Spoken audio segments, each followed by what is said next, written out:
What's up, guys? My name is Alexis Brown, your host with Praises in the Pod, and I am so excited to have my bestie, Catherine Reeves, with us today. We are going to just talk about all kinds of stuff. So we're going to start off in prayer, and then we're going to jump right in. So here we go.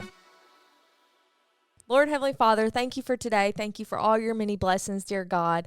Thank you for allowing us to come together. Thank you for sending me Catherine in my life, Lord. I needed a friend like her. I needed someone that's going to continuously pour into me and just pray for me and just be a godly friend that I've always desired, Lord. Lord, I just pray that you speak to us and through us and let this podcast glorify you. In Jesus' name I pray. Amen. Amen. Amen, girl.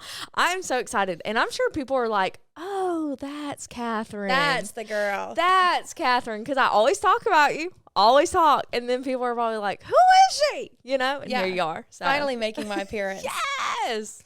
All right. So let's just kind of like go ahead and jump right into your life. And then along the way, I'm sure like we'll talk about other things that like we have talked about, you know, or whatever. So let's just talk about you. Tell us about your childhood. So I'll start. I've lived in Warner Robins my whole life. So I'm 24. I've lived here forever. I wasn't born here. I was born in Americus, but I don't claim that. Wow. Like, because I'm a 478 girl, like through and through. So I don't claim that. Like, you're truly for the 478. I am. Like, I am made to be here. So I'm raised here. I've lived here my whole life. I have two great parents. They were both teachers. My dad was a football coach, so we are a football family. Because my mom's a teacher, I was always a very good kid, like very like in class, I had to be like have my best behavior because, you know, there's a standard, like teachers talk, like I had to like represent my parents well.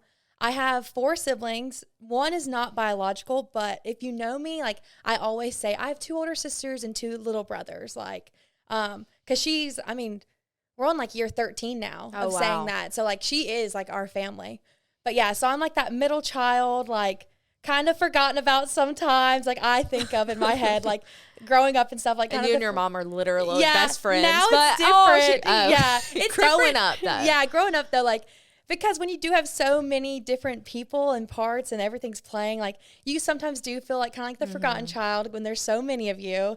But yeah, I grew up in a very like good home. Like I have great parents, very attentive, but I grew up in like a chaotic home is like, I guess the best way to put it, because like at a young age, probably about 3rd grade, like I realized like my parents don't love each other.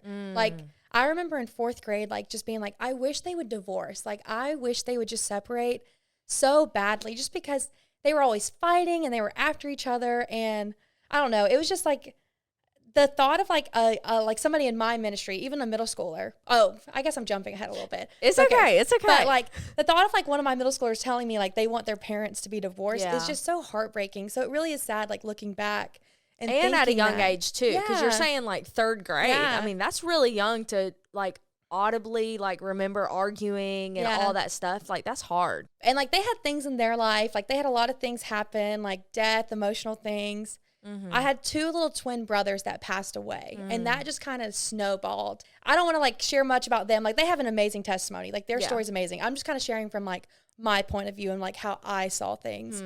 3rd grade or 4th grade, somewhere in there, we start going. I knew God, like I knew who he was. Like my dad had like he went to church all the time. My mom, not so much, like growing up, she didn't really know. So like we would go to church every now and then, like we would church hop a little bit, try to figure out a place. We finally land at a church in Perry, but it's a church that all of my mom's and dad's friends go to. First of all, you're not at church for the right reason. Like you're going to church to be with your friends, which community is great. Yes. There is so much power in going to church with your friends, but that can't be the cause. The reason you're going. It can't be like, oh, I'm going to church to hang out with my bestie. Like, well, you're kind of missing the point there. But I met this lady named Lindsay, and Lindsay became like a huge part of my life. Like I looked up to Lindsay. I thought she was sunshine in human form. Like she had the most extroverted, bubbly personality. Oh, wow. Like I loved her to death. Like I still keep up with her today. Like she really is one of the reasons why I did pursue ministry in the future. Just from her looking up to her so much. But I'm not, so I'm like saved is what I tell like people, but I don't really know God. Like I'm not actively pursuing him. But Lindsay made a huge difference in my life. Kind of go to 5th grade.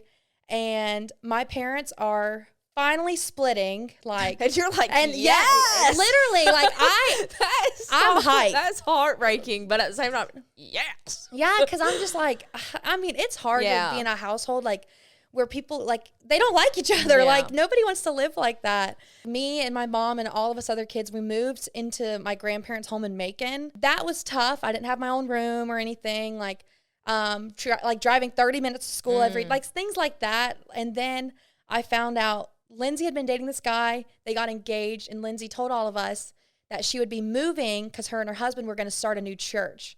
Because you're like, can I didn't even say this. She was the children's director at the church. Oh, wow. So that's another thing. Yeah. Like, because she made such a huge impact because she was with me every Sunday. And so she left and went to this new church. And so I was just like, oh my goodness. So that kind of like crushed me and just made me like, well, I don't really want to go to church anymore, which shows like I didn't have a relationship with Jesus. I was going because my parents were making me and because I wanted to see Lindsay, the person I look up to so much. Like that's who I wanted to be with and be around. Going into middle school, I really don't know where I stand because I have two parents that don't love each other. Like I'm very like questionable. Like I question if anybody loves me. I question like who can I trust kind of thing. I'm kind of that middle child. My youngest brother's autistic. I love him to death, but when he was younger, we have 7 years age gap. So me in middle school, he's like a little kid, and he was a lot to handle. So he took all of my mom's attention. So like I kind of like get this in like my head, like I'm not worthy. Like I wanted to be just like Lindsay because I wanted to be that person. Like everybody liked, everybody saw so much sunshine and joy from her, but like I didn't see myself worthy. I didn't see myself as good enough. Like I wanted Lindsay's job too when I was younger. I was like, I literally want that. And I was like, I would never be good enough to work at a church. Like I could never be worthy enough. Like look at where I come from. Like look at my parents. Like they would never want me to work at a church. Like stuff like that. Like which is so crazy right now. But anyways. Well, a few weeks ago, me and Abby actually jumped on here and talked about like how the enemy comes after your identity. And even like at a young age, he's already attacking your identity because you're trying to put your identity in being, you know, my parents are divorced. I'm not worthy enough to work at a church. I'm not like, he's already trying to put those negative core beliefs about yourself in your mind at such a young age. And I don't even fully understand who Satan is. Yeah. Like I'm not even really aware. Like I'm just like, oh my gosh, why am I talking to myself like this? Like, I'm thinking it's me. Well, no, that ain't me. No. Like, I mean, anyways. So my dad is in an apartment now. And like, I wanted to spend time with my dad as much as possible because like, if I could go be with him, it's like, I'm not the forgotten child. Like if I'm just with my dad, then it's just me and him. And like, he'll pay attention to me. Like he'll see me. Like I'm there kind of thing. So I did love that. So like I said, you know, most people don't want their parents to get divorced, but I'm like, this is kind of nice. Like 2 Christmases too. Like this is awesome kind of thing. But I really enjoyed spending time with my dad. People that know me now are going to think like this is not true at all, but I hated my mom. I hated my mom so bad. Like we fought all the time. Like I couldn't stand her. I didn't want to be around her. Like I just did not like her at all. And I didn't want any kind of relationship that was like close with her. Like I would be there and like talk to her, but not really. Like it would just be like, oh, whatever. Like we just live together kind of thing. Because I'm doing Did you feel like that kind of stemmed from like just feeling like you're forgotten? Yes, definitely. And middle school emotional. Because I mean, our middle schoolers, they're like, I hate my mom, and I'm like, you won't one day. You're gonna be best friends. One day you'll love your mom. And so when they say that, I'm like, oh, you just wait on it. Yeah. But well, it's hard too because, like you said, Alexander, your younger brother, is autistic, so he does take a lot more time and just more attention. Yeah. And then there's 5 or 4. 5. I don't know when Sharanda comes in. Sharanda comes in about 2013. Oh my gosh, no. Like 2011. Okay. Oh my gosh. Yeah, like 2011. Okay. So like middle school, like Sharanda's around. At this point, okay. And like Sharanda and my other sister Elizabeth, they would like gang up together and like they would like torment me and like, like you're the middle child. Like you're the one everybody's going after kind of thing. And then me and Nicholas would literally fight it out. Like we would literally fist fight. Like it was just one of those things. And then Alexander, he's just there. Yeah. Going into 8th grade, I did move schools. Somehow, I don't know how this happened actually. I should ask my parents now. But my dad ended up moving back into our house, and my mom and all the kids, we all moved to Ellicott. Now I'm like, well, what happened there? Why did we, but you know, 8th grade me didn't ask, like, why are we moving? Like, it was just like, whatever. I had the best 8th grade year ever. 8th grade was such a fun year for me. I thought that was going to be like a totally different thing. I thought you were going to be like, it was horrible. No, it was awesome. Like, my 8th grade year, the Ellicott house was the party house. Like, me and my mom become better friends. She starts saying yes to me. So maybe I was a brat, actually. She's like, yeah, you can have people over. Yeah, you can have a party. Like, I had like 4 parties that year probably. Wow. Just from like, we're going to have fun. Like, and so like 8th grade is when my personality came out. Like, I've always been like very introverted, like shy. And in 8th grade, I don't know what happened, but like, I guess I became who I'm supposed to be. And I like got a personality and I became very extroverted, talk to everybody kind of thing. Christmas break of 8th grade year, I don't know what it was. Like, I obviously know now, like, God was moving in some kind of way. Like, he was pushing and pressing. But, like, I was just like, I want to be a better person. So I didn't, like, curse or anything. Like, I wasn't a bad person. I really wanted to be, like, somebody people could look up to. I don't know if that was me growing in, like, my age or whatever. Like, just being like, I want people to look up to me and think highly of me. But also, I've struggled with my self-worth. Yeah. So I do want people to see me a certain way. Also, okay, I didn't even mention this. I know about prayer. I know about God. I have somewhat of a foundation. It is not super strong. Because like, so when my parents did split, my dad got like heavily involved in a church. We moved to Southside, and I don't know, I guess Jerry was just really awesome to me in middle school, but like I started listening. Like never went to the ignition service. I never went to middle school. I always sat in big church, and I look back at my story and I can just see like there were so many times where God was like chasing after me and I would just be running and running and running. Like I can think of so many times I would go to like a VBS and I would pray the prayer and like, but like they would be like, all right, if you come up, like tell somebody, and I'd be like, no, I'm not doing that. Like, I don't want that. Like, like it was just me saying it, like just to say it. Like there's so many times in my life where I could see where God really wanted me and he was after me, but free will, like it has to be my choice to do it. And like, I was just never there. Like I said, I still have really bad commitment issues to this day. Like I don't trust. It's really hard for me. Like there's just a lot of things like when you do experience things, like it does stick with you. Like you don't just let it go. Well, I got 2 things from that little segment that you were talking about, but it's like you were talking about how you wanted to do better. You wanted to be a better person. And I think a lot of times people get a little confused with just because they're a good person, you know, that they're going to heaven, you know, that they actually have a relationship with Jesus Christ, like all this. But in reality, just because you're a good person, that doesn't mean that you are right with the Lord. Yeah. And then 2, like you saying how you prayed the prayer many of times and, you know, they always say, come forward. And I feel like that's really the biggest thing is, yeah, you can say that prayer, but did you mean it with your whole heart and you're willing to walk down no matter what that looks like, no matter what your pride's saying, no matter all these negative thoughts, you know, because he wants you to say, here I am, like I'm ready. And that's a big step because so many people can say the prayer, but walking down, you don't have to. But I mean, at the same time, step out. If you already said it and you fully mean it, go. Yeah, I mean, the judgment of man, like, cannot be more than what God calls you to in, like, obedience. I mean, I said that to you last night, like, 1 Corinthians 15, it's, like, talking about, like, what is the worst that happens when you are aligned with God and you're obedient? Like, if the worst, like, thing that happens is death, I get to be in heaven with God. Like, so what is walking in front of people, which is not going to cause you death, to say, like, I surrender, I give it all, like, yeah. And like even at like CR on Thursday nights, I mean, people are standing ovation, clapping for these people walking down, but then something still is holding people back. Cause like we'll hear Pat say like, I see you, I see you, I see you. And he sees hands all over and then 2 people may walk down. And it's just like, I know that's spiritual warfare. That is because the enemy's like trying to get in their heads and make them believe like, no, you don't want to go down, you know? And God's out there like, come on. Yeah. Yeah. So me being a better person is going like and thinking back like what I've learned and stuff. And so like I knew to pray. So I began just praying for peace, honestly. Like I wanted to like resolve any kind of problems I had. So I was just praying for like reconciliation kind of thing. Like I just wanted, like I was just asking God, which I'm not even saved. So it's like that shows God's love that he listened and answered my prayers. But I just wanted peace. I wanted reconciliation. I wanted to feel joy. Like, that was my biggest thing. Like, I just wanted to feel joy and be seen by, like, my family, by others. And me and Bethany start noticing some things. My parents were like, what is going on? Like, they're like, my parents could not get along. Like, it's so embarrassing. Like, looking back, I'm like, oh my gosh, y'all are so childish. Anyways, but like, they could not get along. And then they're like hanging out. I'm like, what is going on? So I'm very proud to know this, but like, I'm the first one that found out they were getting back together. Yeah.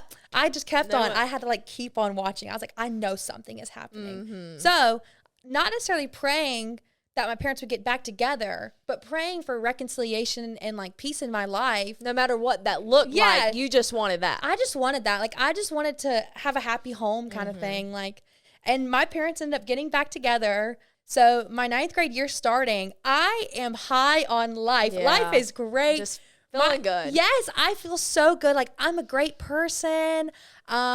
I have all these awesome friends. I'm going into high school. I'm going to see all these people I went to Mossy Creek with. I'm going to make so many new friends. I have this personality now. Like, I'm very fun and outgoing. My girl is confident. Yes, like, my home life is great. Like, I feel amazing. Move back to the house. Yes. Well, we're not there. We're still in Ellicott. Okay. But, whoa. But we are prepping our house. Like, so the 128 house, we still have it. My mom and dad said, you know what? If we're going to get back together, we got to start over. So they redo our whole house. Oh, like, wow. New floors, new paint, everything. Like, it was like a very like symbolic thing, I guess you could say. Like, fresh start. Like, we need a fresh start. Like, we need to start over. I get this awesome friend group in high school, and these girls are literally so godly. Like, I'm doing Bible study with them. I'm not even saved really at this point. Like I said, I really do think I thought I was. Because of my lack of biblical knowledge, because I wasn't in my word. Yeah. So I really didn't know much except for what I'd learned at church. Like I said, I'm going to Southside. Now my mom is going to Southside with us too. Like, we're all going to church together, which makes a huge difference in their life too. Because of my dad getting back into church, like, that really was the biggest thing, is like the fact that my dad committed to God, and like my mom could see that, and my mom decided to commit to God. Like, that really is what got the ball rolling for everything to happen. And because God loves marriage. Like, he wants that to happen. I go to Fields of Faith in October. I have a really godly friend group. I go to Fields of Faith with them. Like I said, God is always pushing and pressing. Like, there are so many times I look back and I'm like, oh my gosh, God, why did you keep on with me? Like, I would have given up on me so long ago. Like, 8 years prior, I would have given up. But he just kept on. Something was said that night that really stirred. Like, that the next week, I'm just going through it. I'm like really questioning everything.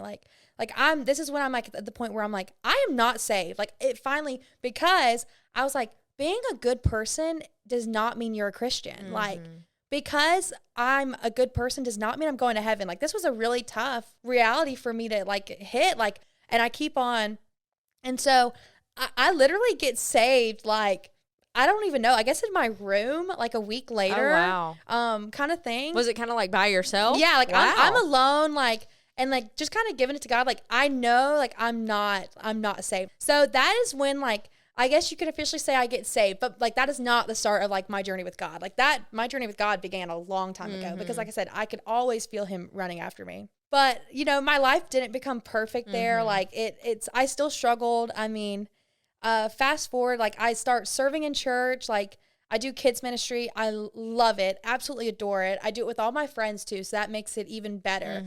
My dad and mom like serve with me. We all serve second hour in kids ministry together. It was so good for me to see in high school, like, what that means, like what you should be doing. And I have like really great examples to look forward to, like, in my parents. So skip forward a little bit to my junior year. My junior year, I start making a couple mistakes. I start making some bad decisions. I said that I was interested in a mission trip. And Drew Cook like approached me one day and was like, what do you think about going to Argentina? And I was like, that sounds awesome. Literally, I did not know if I was going to say this or not, but I guess I am. The week before I went to Argentina, I was drinking with my friends. I'm 17. I'm not allowed to drink. That is not allowed. And literally the night before I leave, all my friends are at my house. Like, we're doing a sleepover before I leave. And it comes out that I was drinking because I was drinking with a different group of people. And like, it was at that time, it was the worst night of my life. Just because I was like, oh my gosh, like, everybody knows, like, I made this huge mistake and now all my friends know. And I'm going on a mission trip. Like, I am so fake. Like, how fake can you be kind of thing? So, like, that just put me in such a bad headspace. Then I have like a 12-hour flight and I just have to think about what I've done kind of thing. Yeah. And so that was miserable. But it's always worse, like, immediately after. And so, like, this is the night before it comes out. Like, your anxiety's probably through the roof about it. Like, other people are about to find out, probably thinking Drew's about to find out, I was too. just like, oh my gosh. Like, I was in such a bad spot. But once I got there, I just kind of like, I'm very good at compartmentalizing. Like, I'm just like, okay, that's in America. I'm in South America now, so I'm done with that. Like, I'm not thinking about that anymore. And so I have a great trip. Like, this is my first time really, like, sharing the gospel. Like, we were in parks. Like, you just got to go up and start talking to somebody. But also, I don't speak Spanish. So it was like a translator thing. But I had a great trip. Like, this was a life-changing trip for me in the sense that I was like, maybe I want to do ministry. Like, it's definitely what got the ball rolling for me. Like, I love ministry. Like, maybe this is something I would want to do. But I get home and then, you know, I'm back in America. So now I got to open up the America box. Like, well, now I got to talk to all my friends that, like, think I'm, like, so godly and, like, I make such great decisions, which you can be godly and make bad decisions. It happens. God forgives you. But you also do have to, like, say, like, okay, I made a mistake and, like, move forward. And you have to, like, tell God that. You have to confess your sin. That is probably the best part about this is that there has been times in the past where I have sinned and I've decided to, like, I can't talk to God. Like, I've made too much mistake. Like, God can't see me right now. Well, God sees me anyways, and he knows what I'm thinking and everything. But in that moment, I still, like, stayed close to God. Like, I was like, okay, I'm really sorry for what I did, and I kept moving. And that's probably what really helped the most with that. And then I came home, and I just told all my friends, like, I was like, I just need some accountability. Like, I need people to be there for me. Like, I shouldn't have done that. Like, it's just I was with a different group, and I thought, oh, that would be so fun, like, kind of thing, and just did it. Like, so if you guys would, like, hold me accountable, that'd be awesome. And so that, like, started, like, a really great thing for me. Like, you know, you stumble, you get back up kind of thing. You have people that lift you up and help you. And so I had really great friends my senior year. Well, that's great, too, that your friends also were like, yes, you know, like, let's move forward. Because some, you know, they could have just been very judgmental about it and was like, no, go hang out with your other friends. Definitely. Like, you know, so that is good that they were, like, aligned with God to know, like, we need to forgive her and lift her up instead of beat her down worse. Yeah, so. They were so good in that time. Like, I really needed support. I have been in 252 with the same class for the past 3 years. And then now they're moving up to middle school. So I go talk to Jim. I had never met Jim before. I didn't really know him because I didn't go to middle school when I was going to church in middle school. And I just kind of asked, like, what he thought about me serving. It was kind of awkward, too, because it was my first time meeting him. I'm like, hi. Yeah, and Jim's, like, not very, like, big and bold, so you got to learn how to read Jim. I mean, I walked out of there. I'm 17 at this point. I walked out, and I'm like, I don't even know if he likes me, like, to be honest. But he said yes, I could start serving over there. I really wanted to be with that group. But I really enjoy middle school. Like, I'm like, there is a lot of potential here. Like, I really like this age group. I do better in my decision making. I still hang out with people that go to parties and stuff, but I'm just like, oh, I'm just driving. I'm just driving them. Like, I'm not involved. I'm just driving kind of thing. Like, but you're basically walking a fine line. Yes, I am. And it's like, you've already made this mistake once. Like, don't do it again kind of thing. I'm at this point. I'm great now. I have to figure out what's next for me. Like, I don't know what I'm going to do. My parents are very like, you have to get a degree. I'm like going back and forth. I went to Argentina. So I knew about a program down there called the Bilingual Bible Program where I would stay in Argentina for a year and learn how to speak Spanish, and I would learn more about the Bible. And then I thought about going to Georgia College because I thought Milledgeville would be like the perfect distance. Like, I'm not too far away from home. I'm not too close. I didn't really, like, I'm in this beautiful, happy home where my parents love each other. I love my little brothers. Like, I just love where I live. And I was like, I really kind of got gypped. I don't really want to leave. Like, I want to stay in this happy home. Like, I don't want to leave kind of thing. Matt actually approaches me, our pastor, and he says something about LDP, and I'm like, what the heck is LDP? It's leadership development program that they started. Wait a minute, that's perfect. Because I had been praying, like, asking God for some kind of sign. Like, I just need you to tell me what to do at this point. Like, I just need to know what I need. I just need to push. Like, tell me where. But yeah, so I was like, well, I'll just stay here for a year, and then I'll be gone. Well, look at me now. Well, still there. Yep. So I really did, like, starting it, I was like, I will not be here long. And I thought I would go visit all my friends at college, like, all the time and stuff. But I just kind of started, and I loved ministry. Like, I loved working at the church. I loved the people I worked with. I worked with all, like, some of my closest friends. And so I just really enjoyed it. I was not, like, the perfect Christian. It definitely pushed me in my walk with God. But I really battled that self-image thing and, like, how I, like, talk to myself, which now I do know, like, that was Satan. Yeah. But because in high school, I had small group leaders. I had one small group leader specifically that always would say, like, don't let Satan talk to you like that. Or she would be like, Satan is interfering. And I would be like, she's crazy. Like, What's she talking what about? are you talking about? Satan's interfering. It's Yeah, real. Like, it is. Satan is so real, and he interferes in so many ways. Yes. I'm so glad you said that about just like, you know, when it working at the church pushed you really because it holds you more accountable a lot. Like when I first started working at the church, I was not in it. Like I was not in a good place. Like, and the reason I started working at the church is because my mom is the maintenance director. And so y'all had lost like 2 or 3 people that's like on like the operations team of like cleaning the church and getting it ready for like different things. And she was like, can you please just come and help throughout, you know, the busy season of the holidays. Wasn't it Christmas time? Yeah. Like it was like Thanksgiving, the Christmas season, like all that. And I'm like, oh, I guess, I mean, I want to make some extra money, but am I going to church on Sundays? No. Am I doing like anything church related? No. But I was like, yeah, I'll go. But immediately, like I felt held more accountable. Yeah. And then as I walked, I'm like, oh, I want to do better too. Like everybody's so happy around here. There's so much joy. Everybody's loving everybody, you know? And so, yeah, I just love that because you even like felt that, you know, your first year, but at the same time, you're still fighting that spiritual warfare of, I'm not even worthy to work here. Shouldn't be here, you know? So that's really hard. And honestly, I still do. Yeah. Like I do now, like now I have like my scripture on me. Like I know what I'm going to fight Satan with and what I'm going to say to him. But I mean, I still fight that. Yeah. Like, because Satan is real and he is interfering in our lives and he wants me to walk away from ministry. Like, yes, he wants me to do anything that he can like do to take away glory from God or to mess up the kingdom. Like that's what he wants. So he wants me to walk away from ministry because there is no impact from me if I do. Yeah. So like, did you know then that you're wanting to go into ministry like full time or like, are you still on the fence? What are you doing? Okay. So it is so crazy how God works sometimes and the way he does things. I never went to CR. Like one of the girls I work with, Mackenzie, she loved CR. She went all the time and I never went. And then just one night in November, I went and like I sat by myself. I sat in the balcony. Like I said, I don't know why. Like obviously it was God. He was pushing me towards this. Like I don't even remember the message, but I remember they played Defender as the last song. And I fell to my knees. And I don't, like, this has never happened to me before. So I was like, and I'm crying. And I don't cry about, like, anything. So I was like, what is happening? And I could, like, literally, like, hear God, like, telling me, like, you are made for ministry. Like, you are supposed to do ministry. And, like, that was the moment I was like, well, I guess I'm not going to college after this. Like, I guess I'm going to stay here. And so even, like, a few, like, times after that, I was like, did I make that up?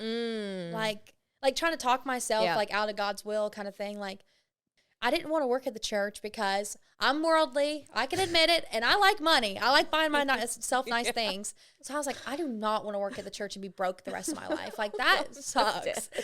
But you know, I'm just being honest here. So true. That was really my biggest hold up. Like I was like, I do not want this for myself. Like I want more, like, but gluttony, like, come on. Which is, I don't know. It's just so embarrassing to look back now and be like, oh, she was such a brat.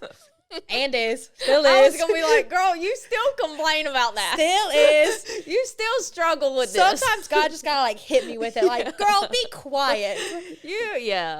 So you kind of like talked about, you know, growing up all the way up until the point that you are right now. So like what's life like for you right now? Yeah. So now like I sent a text to core. So I'm in core 4. You know core 4, but not everybody does.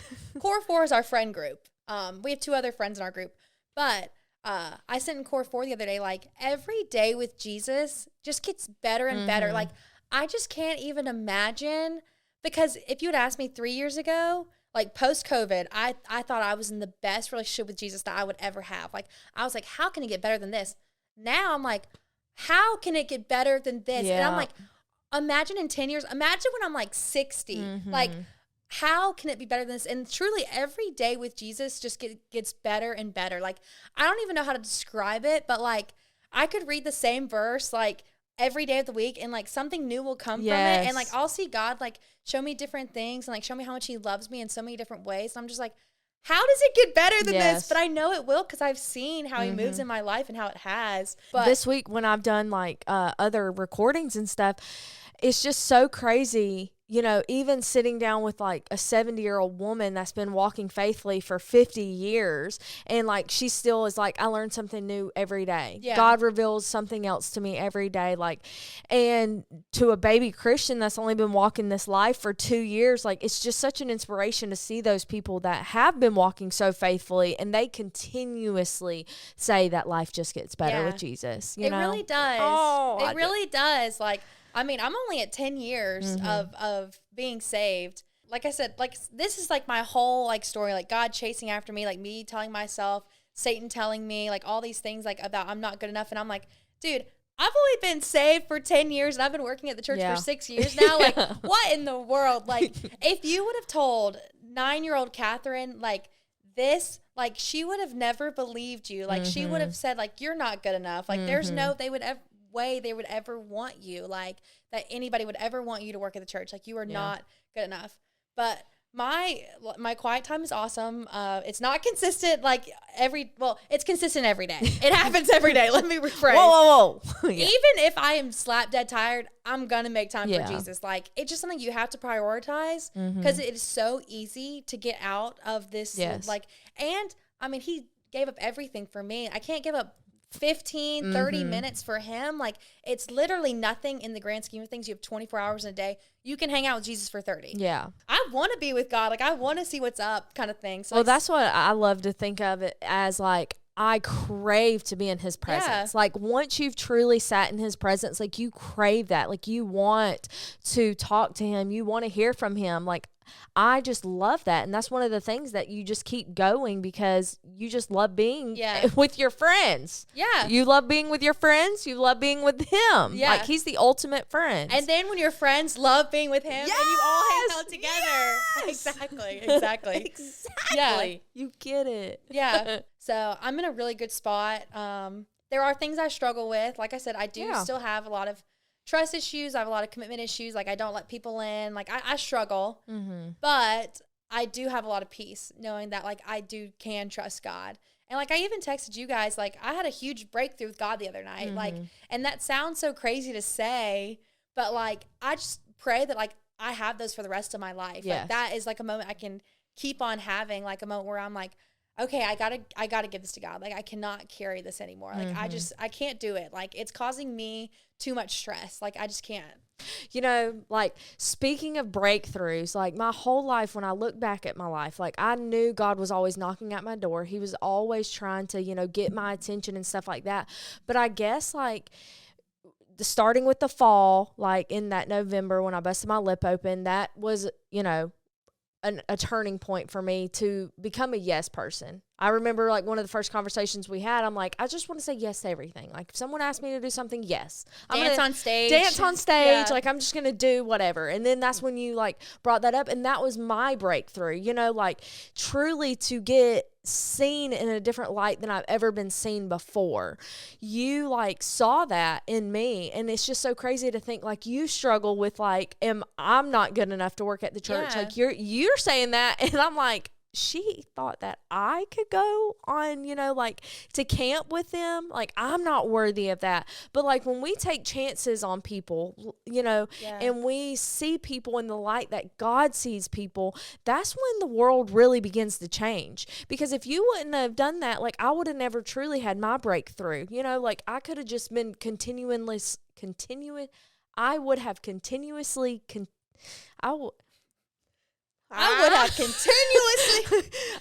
have continuously ran from God. Like, I would have just kept running. But because you saw a light and you were like, let's give her a chance, like that changed my life. Truly, we would not be sitting here today if I wouldn't have been invited to camp.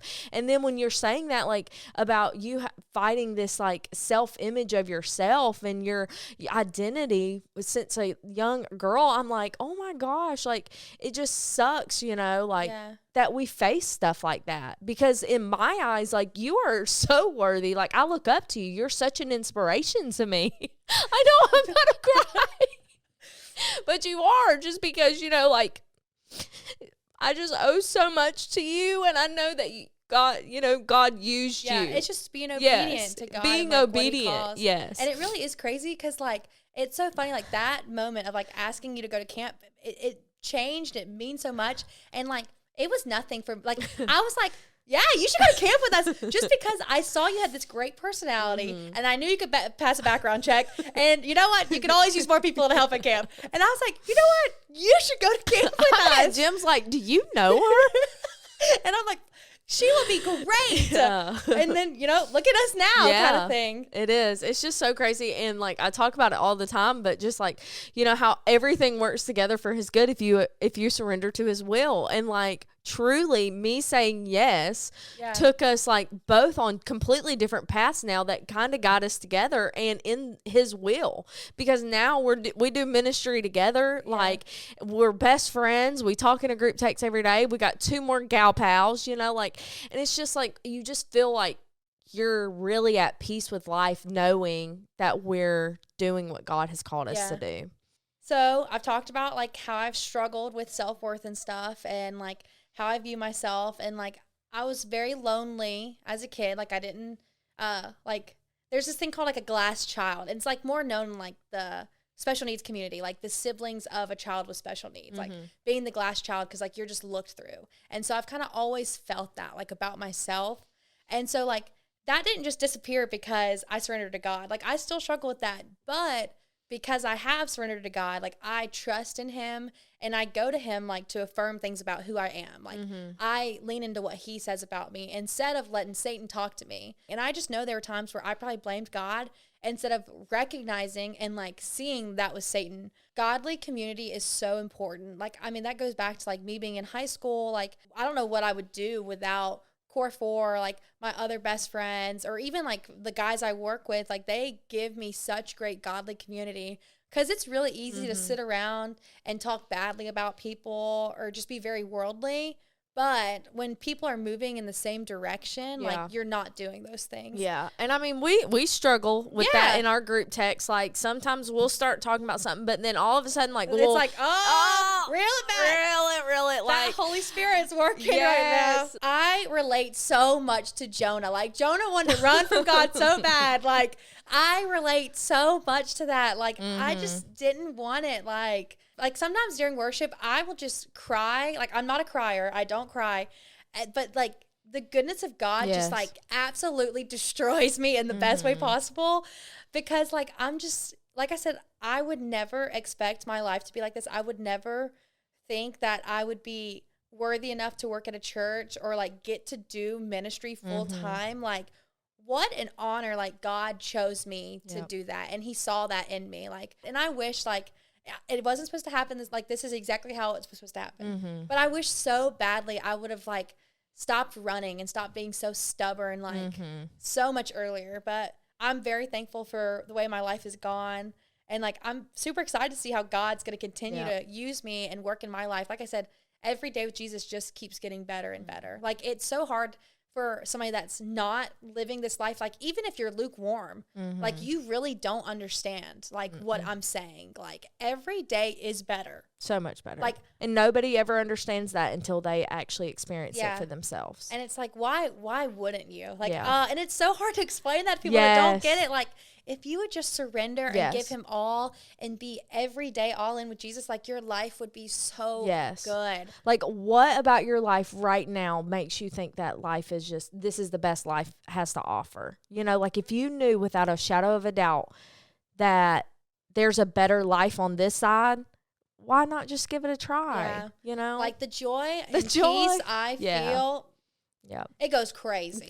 It goes crazy. Yeah. Yeah. I do want to say this, though. I do want to say this because you do talk about, like, me a lot and, like, how I've impacted your story. And I've told you this before, but, like, when I asked you to go to camp, you know, we became really good friends at camp. Like, me, you, and Chloe just really hit it off. But I came home from camp and, like, I was kind of, like, really just worn out, like, really spiritually tired because I just planned this camp and, like, it took a lot out of me. And in my head, I thought I was spending so much time with God because I was planning camp. That's not spending time with God just because you're planning something for His glory. That's not it. So you being so on fire for God when we got home, it just did something for me. Wow. I became on fire for God because I saw you on fire for God. And I was like, dude, she's new to this. Like, she's literally a baby Christian, like, on fire for God. Like, what am I doing kind of thing? So you impacted me just as much as I might have impacted you. Thank you. I appreciate that. Well, this has been awesome. I have just enjoyed all of it. It's always nice, like, when you get two personalities that are very similar on something like this and we just bounce off one another, you know, so it's just been great. I hope that you have enjoyed this as much as we have. It has just been such an awesome experience to have my bestie on here and just be able to talk to you guys. So stay tuned, stay blessed, and we'll see you guys later. Bye.